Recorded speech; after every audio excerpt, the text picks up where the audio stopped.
What's up, everybody? This is hashtag Detail in the Shadow. Look me up on Instagram. This is just a stream of conscious video, like pretty much all of them. I just get on the mic and start talking. Fun video, not too informative. This is regarding my work. I was a student employee at the Ohio State Department of Art.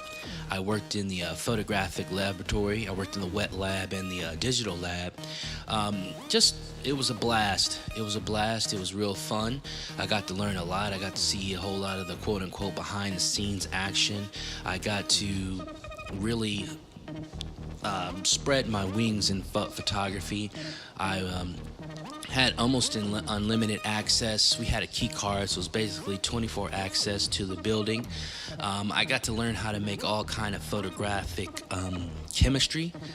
The mix, the fix, the X-Tall, the stop, the photo flow. Pretty much we had all Kodak products. There was a vendor right down the street, so to speak, called a Midwest Photo, where we get a lot of our chemistry from, and some of it was ordered. I got to use a lot of equipment. I got to use a lot of access to the enlargers, a lot of access to film development, paper development. I learned how to do that chemistry. That's something that stays with you for pretty much your whole life, because if you are a fine art photographer, you're going to have to learn chemistry. Ratios 2-to-1, 1-to-1, 3-to-1, sometimes even 6-to-1 if you have something that's really strong. Got to use a lot of equipment. Ohio State is a public school, but it's one of the top fine public schools. They say it's the largest public school in the country. I heard that maybe Wisconsin was slightly bigger. Another Big Ten school. Ohio State was a Big Ten school, but Ohio State by itself is just its own city. It had its own bus system. You could walk for miles and you still be on campus. A lot of people in Columbus know that, aside from the very famous football team that everybody loves. Like I said, got worked with Hasselblads, 4x5s, 8x10s. It's very rare that you get to use an 8x10. Those big bad boys are dying out.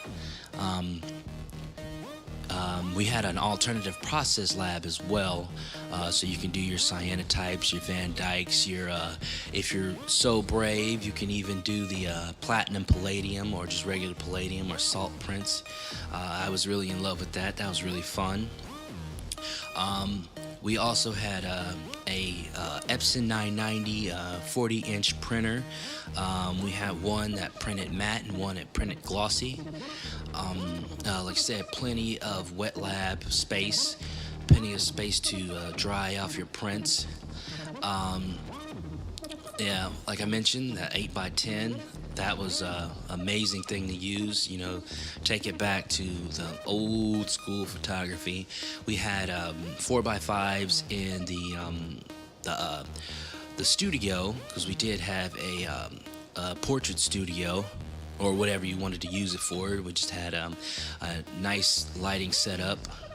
You pop the flashes and wow, you could almost feel them when they popped. We had access to that. We used to have a sound stage. We did have a sound stage there, but they tore that building down. I'm not sure what they did with that. I didn't really care. I was just like, oh, they're tearing the building down, blah, blah, blah. I don't care what's coming up next. But it was a very large sound stage, because they used to have a film, as motion picture aspect of the program, but that got phased out. From what I hear, when the football team stopped needing the use of film for practice, review, that's when they started to phase out the program itself. So that's a little insider history. Like I mentioned, there was lots of equipment. It was in the art building. It used to be called Haskett Hall, but then they moved over to Hopkins Hall. Like I said, photographic enlargers. There was even a 40-inch color printer, because we also had a color darkroom too. That was quite interesting. Color is really different. Color silver is really different from regular, just grayscale silver. It was a 40-inch printer.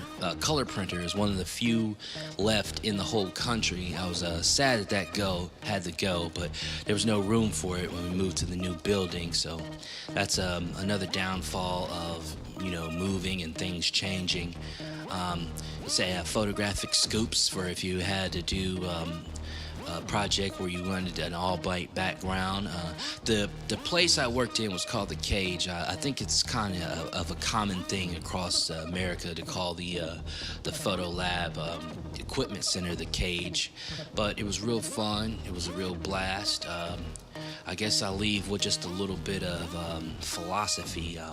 People ask, do you need college? Well, honestly, the only thing you need is food, drink, and water. Everything else is just extra cream cherry on the top. So, I don't really like that question personally, but I had the time of my life. I had exposure and access to things that I would never have ever had if I would have did this on my own.